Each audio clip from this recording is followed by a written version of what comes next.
अधिकारी ने कानपुर देहात के सामुदायिक स्वास्थ्य केंद्र सिकंदरा में हुई मासूम की मृत्यु के मामले को लेकर किया निरीक्षण। गुरुवार की देर रात को सामुदायिक स्वास्थ्य केंद्र सिकंदरा में 4 वर्षीय मासूम बच्चे की मौत डॉक्टर के द्वारा इंजेक्शन की ओवरडोज व मौके पर डॉक्टरों द्वारा बच्चे को ऑक्सीजन न दिए जाने के आरोप की खबर प्रकाशित होने के बाद मुख्य चिकित्सा अधिकारी ए.के. सिंह के द्वारा मामले में रविवार को घटना के चौथे दिन सामुदायिक केंद्र सिकंदरा पहुंचकर डॉक्टर पर लगे आरोप की जांच पड़ताल की गई। मुख्य चिकित्सा अधिकारी डॉक्टर ए.के. सिंह के द्वारा बताया गया कि बच्ची का स्वास्थ्य खराब था। बच्ची ग्रेप्स कर रही थी जिसमें जनरल ऑक्सीजन काम नहीं कर रहा था। उस समय एम्बुवेक्सी या इंटोवेशन या माउथ टू माउथ ऑक्सीजन देकर ही बचाने का प्रयास किया जाता है, जो कि डॉक्टर के द्वारा किया गया। सामुदायिक स्वास्थ्य केंद्र में ऑक्सीजन प्लांट काम कर रहा है। एक आदमी के लिए ऑक्सीजन प्लांट नहीं चालू किया जाएगा और सामुदायिक स्वास्थ्य केंद्र में 8 सिलेंडर आपातकालीन परिस्थितियों के लिए व्यवस्थित भरे हुए रखे हैं, जिनकी मैंने खुद जांच पड़ताल की। जब उनसे पूछा गया कि परिजनों का आरोप था कि डॉक्टर के द्वारा बच्चे को लगातार 2 इंजेक्शन लगा दिए गए, जिससे बच्चे की स्थिति बिगड़ी और बच्ची ने स्ट्रेचर पर ही दम तोड़ दिया, जिस पर उन्होंने बताया कि ऐसी परिस्थितियों में अपने विवेक ज्ञान के हिसाब से डॉक्टर उपचार करते हैं। पूरे घटनाक्रम की 2 सदस्यीय टीम बनाकर जांच पड़ताल कराई गई। जांच पड़ताल रिपोर्ट आने के बाद दोषियों के विरुद्ध आवश्यक वैधानिक कार्रवाई की जाएगी। सर, आज सिकंदरा के निरीक्षण का आपका क्या उद्देश्य रहा है? आज सिकंदरा में वैसे तो आज माननीय प्रधानमंत्री जी माननीय मुख्यमंत्री मेला होता है, आरोग्य मेला, तो उसके निरीक्षण में मैं निकला था और हर संडे को जो होता है तो उसमें करते हुए मैं यहाँ पे आया, इसलिए कि यहाँ की ज़रा व्यवस्था देखें। अभी 2-3 दिन पहले एक शिकायत आई थी कि कोई बच्चा आया था और उसको जो है ऑक्सीजन को नहीं मिल पाया समय से, इसलिए हुआ।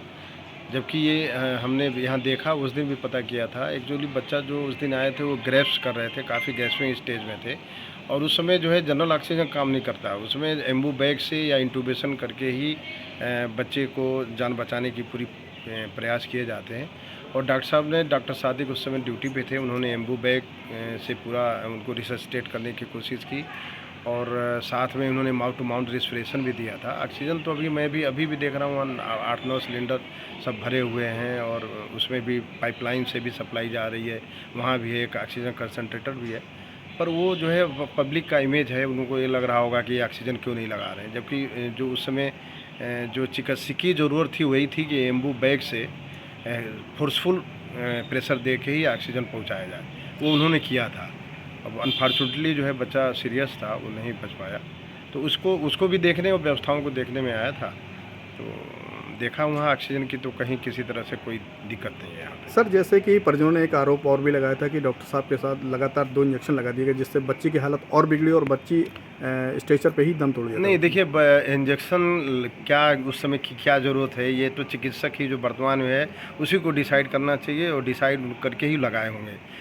इस तरह से ये कहना कि 2 इंजेक्शन लग गया, 1 इंजेक्शन लग गया, उससे डेथ हो गई, ये तो आम जो जनता है वो नहीं डिसाइड कर सकते, हम आप नहीं डिसाइड कर सकते। उसको जो उस समय चिकित्सक ऑन ड्यूटी है उनको अपने विवेक के अनुसार, ज़रूरत के अनुसार निर्णय लेना है और वो अपने निर्णय लेके अपने विवेकानुसार, अपने ज्ञान के अनुसार उन्होंने काम किया था और ऐसा कोई इंजेक्शन नहीं लगा था जिससे बच्चे को लिए किसी तरह की कोई दिक्कत हो। सर, जैसे कि कुछ लोगों ने ये भी बताया था कि उस समय डॉक्टर सादिक अली कस्बा के नज़दीक में ही उर्स का कार्यक्रम चल रहा था, वहाँ पे गए हुए थे। जब कर्मचारी ने उनको अवगत कराया तब वो यहाँ पे आए हुए थे। नहीं, ये उर्स की हमें जानकारी नहीं है कि उर्स की ऐसी कुछ थी। हमें तो जब ये ट्रीटमेंट हो रहा था और जिस समय शिकायत मिली उस समय मैं तुरंत यहाँ से संपर्क किया, तो पता चला कि डॉक्टर साहब उसको रिसस्टेट कर रहे हैं, देख रहे हैं।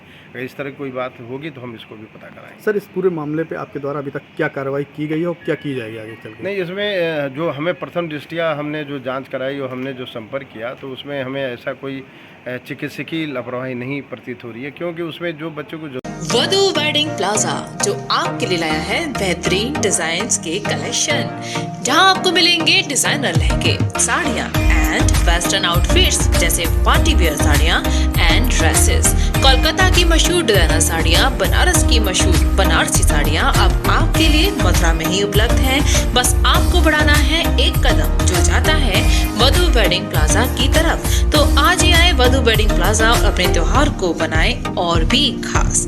वधू वेडिंग प्लाजा, कृष्णा नगर, मथुरा।